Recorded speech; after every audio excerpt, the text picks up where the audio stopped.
नमस्ते दोस्तों, विवाह में अग्नि के ही फेरे क्यों लिए जाते हैं जिसमें हम मातराज एक रस्म मानते हैं। वह वास्तव में इस ब्रह्मांड का सबसे बड़ा सत्य है। सनातन विवाह परंपरा में अग्नि कोई साधारण पिता नहीं बल्कि वे परम साक्षी है जिसकी लौ में कभी असत्य नहीं पनपता। वेदों ने इस पावन अग्नि को मात्र एक ज्वाला नहीं बल्कि सत्य और जागृत चेतना का साक्षात स्वरूप माना है।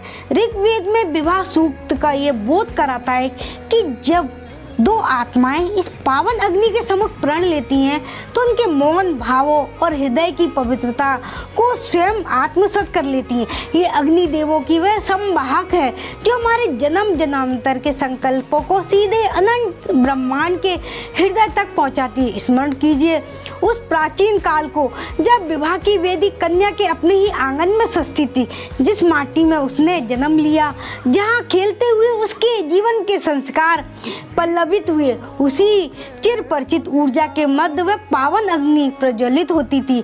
वे 7 वचन उसी पवित्र माटी और उसी अग्नि के समक्ष लिए जाते थे जिसमें उस कन्या का संपूर्ण बचपन निहारा हो।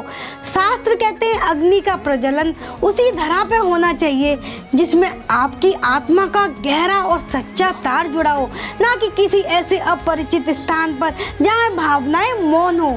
अग्नि के चारों ओर लिए गए वे 7 फेरे परिक्रमा नहीं, वे तो अटूट विश्वास, जीवन पर्यंत समर्पण, जन्म जन्मांतर के साथ के वे पवित्र घेरे हैं जिन्हें काल भी नहीं मिटा सकता।